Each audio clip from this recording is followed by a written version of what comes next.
بسم الله الرحمن الرحيم الحمد لله رب العالمين والعاقبة للمتقين والصلاة والسلام على أشرف الأنبياء والمرسلين سیدنا و نبینا محمد و علی آله و اصحابه اجمعین. اما بعد، بینندگان عزیز و ارجمند شبکه جهانی شارجه، السلام علیکم و رحمت الله و برکاته. با برنامه پناهگاه مسلمان در خدمت شما هستم. برنامه امروز در مورد دعای زیارت قبور هست. وقتی که ما به زیارت قبور میریم چه دعایی بکنیم؟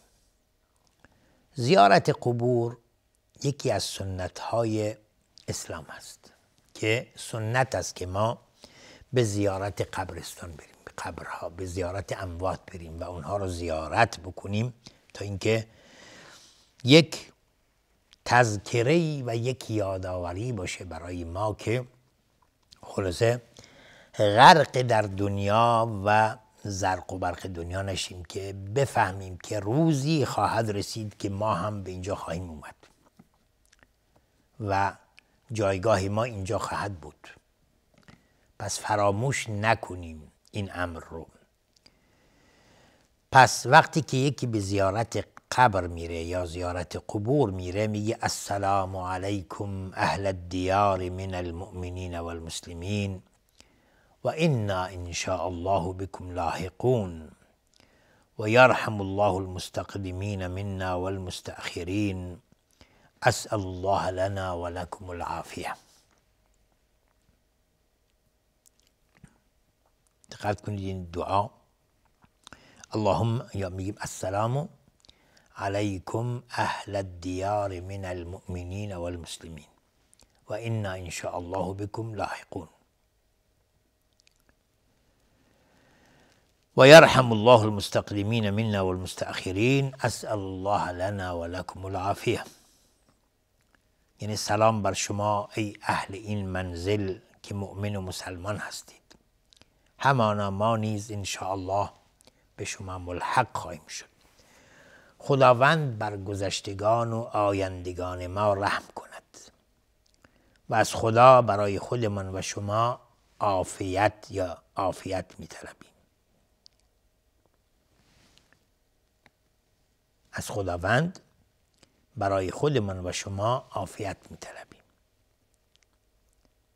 این دعا دعای زیارت قبور هست و وقتی که به قبرستان میرید این دعا را بکنید. السلام علیکم اهل الدیار من المؤمنین والمسلمین و انا ان شاء الله بكم لاحقون و یرحم الله المستقدمین منا والمستأخرین اسأل الله لنا و لكم العافیه. حالا اگر کسی نمیتونه که این همه کامل بکنه، همون قسمت اولش هم بگه خوبه. السلام علیکم اهل الدیار من المؤمنین والمسلمین و انا ان شاء الله بكم لاحقون. یا میگیم اسأل الله لنا و لكم العافیه. کم کم چند بار بگی انشالله حفظ میشه، چون آسون است، یعنی سخت نیست. السلام علیکم که همه میدونیم السلام علیکم اهل الدیار من المؤمنین والمسلمین و انا ان شاء الله بكم لاحقون. یرحم الله المستقدمین منا والمستأخرین. یرحم الله المستقدمین منا والمستأخرین اسأل الله لنا و لكم العافیه. پس این دعای زیارت قبر هست و این گونه باید دعا بکنیم و یعنی ای سلام بر شما اهل این منزل که مؤمن و مسلمان هستید، همانا ما نیز ان شاء الله به شما ملحق خواهیم شد، یعنی نزد در آینده. و خداوند بر گذشتگان و آیندگان ما رحم کند. از خدا برای خودمان و شما عافیت می طلبیم. پس بهترین چیزی که انسان میتونه در این دنیا از خداوند بخواد عافیت و عاقبت بخیری است. عافیت و عاقبت بخیری. همیشه در دعایتون این دعا رو بکنید که خداوند به شما عافیت بده و عاقبت به خیر بده، عاقبتمون به خیر بشه. خب این دعای زیارت قبور است. اما دعا هنگام وزیدن باد، خب وقتی که در این دنیا حالا اتفاقات مختلفی میفته، یکی از این اتفاقات وزیدن باد هست یا طوفان و نحوه برخورد مردم با این ظاهره هم فرق میکنه. خیلی هستند که وقتی باد میوزد بد و بیرا میگن، ناسزا میگن و این از نظر اسلام درست نیست که این گونه انسان برخورد بکنه. یعنی اسلام ما رو راهنمایی کرده که روش صحیح چگونه هست. وقتی که باد میوزد یا طوفان میاد، پیامبر صلی الله علیه و آله فرمودن که این دعا رو بخوند: اللهم انی اسألک خیرها و اعوذ بک من شرها. اللهم انی اسألک خیرها و اعوذ بک من شرها. خب یعنی ما باید این دعا رو بکنیم که بار الها من از تو خیر این باد را میخواهم و از شر اون به تو پناه میبرم. دقت کنید در دنیا خیلی اتفاقات میفته به وسیله باد و حوادث ناگواری ممکنه بیفته و طوفان خیلی ممکنه خسارت وارد بکنه، خسارت جانی و مالی. اتفاقاتی که میفته و ما مثلا در اخبار و گزارش ها که میبینیم، طوفان مثلا با سرعت 200 کیلومتر، 250 کیلومتر، 150 کیلومتر. خب این طوفان و این بادهای سهمگین ایجاد خسارت‌های جانی و مالی میکنند. ما به جای اینکه فحش و ناسزا و بد و بیرا بگیم، این دعا را بکنیم که اللهم انی اسألک خیرها و اعوذ بک من شرها. از خیرش از خداوند سوال میکنیم که بار الها از تو خیر این باد را میخوایم و از شرش به تو پناه میبریم. پس این دعا بسیار کارساز، بسیار مفیده. وقتی که ما این دعا را بکنیم، خداوند به وسیله این دعایی که ما میکنیم از شر این باد ما را محفوظ نگه میدارد. شما ممکنه در اخبارها میبینید که مثلا خصوصا در آمریکا این اماکنی که بسیار بادهای سهمگین میاد و خطرناک میاد، بادهای خطرناک میاد و چقدر خسارت مالی و جانی به بار میاره. خب اگر ما به جای اینکه آه و ناله کنیم، فریاد بکنیم، بد و بیرا بگیم، این دعا را بکنیم، از خداوند طلب بکنیم. خداوند خالق این باده، خداوند این باد رو فرستاده. پس ما از خداوند بخوایم که بار الها از تو خیر این باد رو میخوایم و از شرش به تو پناه میبریم. اینجاست که خداوند به وسیله این دعاها ما را از شر این باد حفظ میکنه. پس هرگز بد و بیراه به باد نگید، ناسزا و فحش و بد و بیراه نگید و این خلاف دستورات اسلامه و انسان باید دعا بکنه و از خداوند طلب بکنه که خیرش رو به ما بده و شرش رو از ما حفظ بکنه. دعای دیگری هست که باز این یک دعاست مختصر است: اللهم انی اسألک خیرها و اعوذ بک من شرها. دعای دیگر میگه اللهم انی اسألک خیرها و خیر ما فیها و خیر ما ارسلت به و اعوذ بک من شرها و شر ما فیها و شر ما ارسلت به. این یک دعای دیگری است برای هنگام وزیدن باد. میگیم الهی یا بار الها، من از تو خیر این باد میخوام و خیر اون چی که در اون قرار دارد و خیر اون چی را که این باد برای اون فرستاده شده. بیهوده نیست، به امر خدا اومده، خداوند امر کرده که این باد بیاد. پس میگیم بار الها، من از تو خیر این باد رو میخوام و خیر اون چی که در اون قرار دارد و خیر اون چی که این باد برای اون فرستاده شده. این درخواست میکنم. بعد میگه و اعوذ بک من شرها و بار الها از شر این باد و شر اون چی در اون قرار دارد و شر اون چی برای اون فرستاده شده به تو پناه میبرم. دقت کن چقدر دعا زیباست. و انسان مؤمن و مسلمان باید این گونه عمل بکنه. اینها همه مخلوقات خداوند هستند و اختیاری از خود ندارند و بیهوده و بیجا نمیاد یا از سر خودش حرکت نمیکنه که بیاد. امر الهی است که خدا امر کرده که بیاد. باد و باران و اینها همه به امر الهی در حرکت هستند و هیچ کدوم از خودشون اختیاری ندارند که خودشون از سر خود بیان و عمل کنند. اینها به امر و دستور الهی است که حرکت میکنند و میان. پس ما باید از خداوند طلب بکنیم اون چه خیری که درش وجود داره و از خداوند طلب بکنیم که ما را از شر اون حفظ بکنه. اما موضوع بعد، دعا هنگام رعد و برق. این ظواهری است که اتفاق میفته و ممکنه مرتب ما شاهد این امور باشیم.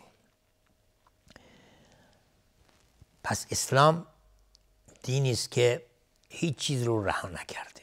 حالا دعا هنگام رعد و برق، بعضی وقت هست که رعد و برق‌های خطرناک هست و بسیار خطرناک که حتی این برق‌ها باعث آسیب رساندن به ممتلکات، به انسانها، به حیوانات، به زراعت و کشت و اینها وارد میشه خسارت.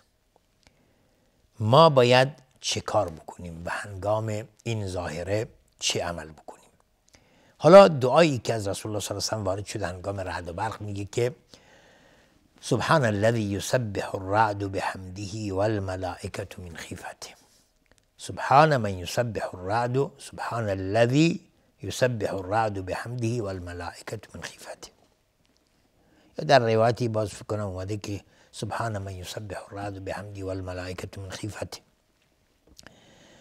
پس عبدالله بن زبیر میگه که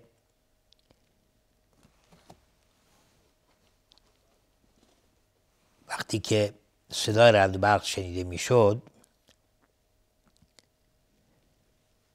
سخن گفتن رو ترک میکرد و دعای فوق رو میخوند و دعای بالا رو میخوند.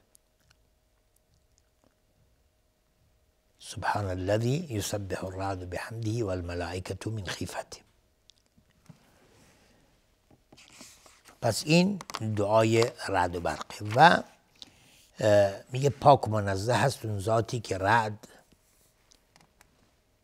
پاکیش رو بیان می نماید و او را ستایش می کند و فرشتگان نیز از بیم او تسبیح می گویند.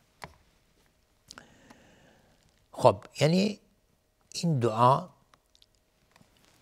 خونده میشه و در روایت ما داریم که هنگام رعد و برق دقت کنید به بالا نگاه نکنید، به برق نگاه نکنید، زیرا برق ممکنه بعضی وقتا باعث بشه که دیده شما رو از بین ببره. پس مستقیم به بالا نگاه نکنید یا هنگام برق زدن و رعد و برق به بالا نگاه نکنید که این خطرناک است و بعضی وقتا ممکنه آسیب‌های جدی به انسان وارد بکنه.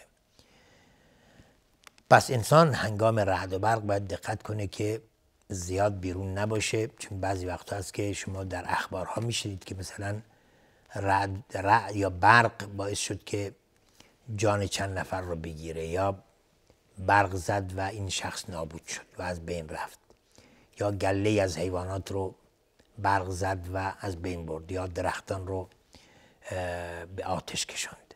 پس رعد و برق ظاهره خطرناکی است، یعنی نباید اینها همه مخلوقات الهی هستند و به امر خدا عمل میکنند.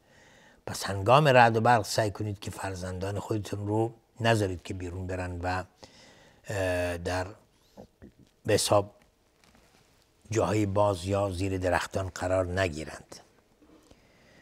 و امروزه حتی این موبایل هایی که هست باز خیلی خطرناکه و سفارش هایی که میشه انسان هنگام رعد و برق باید سعی کنه موبایلش رو خاموش بکنه، چون اون گیرنده هایی که در موبایل هست ممکنه باعث بشه که رعد و برق، یعنی برق باعث بشه که امواج رو بگیره و باعث آسیب رساندن به شخص بشه. این امور بسیار هست و اتفاق افتاده که شخص موبایلش تو دستشه، برق میزنه و آسیب جدی به وارد میکنه یا ممکنه باعث مردن اون شخص بشه. پس اینا رو باید دقت کرد. اما در مورد مسئله بعد، دعای طلب باران. در مورد رعد یک موضوعی که بخوام بگم شاید برای اولین بار باشه. رعد چنان که در احادیث اومده، رعد اسم فرشته ای از فرشتگان هست و زمانی که یهود اومدن و از رسول الله سوال کردند که رعد چیه، فرمودند که رعد ملائکه از یا فرشته از فرشتگان خداونده که مسئول باران است. و گفتن خب این برقی که میزنه چیه؟ گفت این برقی که میزنه اون تازیانه است که این فرشته به دست داره و میزنه به ابرها و اونها رو به این طرف اون طرف میبره. گفتن این صدایی که میاد، گفت این صدایی که میاد صدای همان فرشته هست که نهیب میزنه و این ابرها رو به این طرف اون طرف میبره.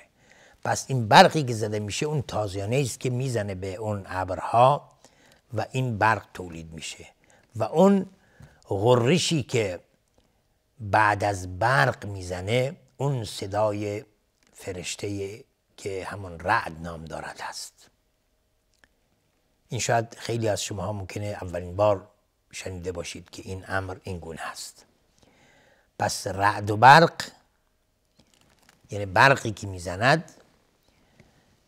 رعد اسم فرشته که مسئول باران هست و اسمش رعد هست و برق هم اون برقی که میزند هم تازیانه است که میزنه و این برق تولید میشه.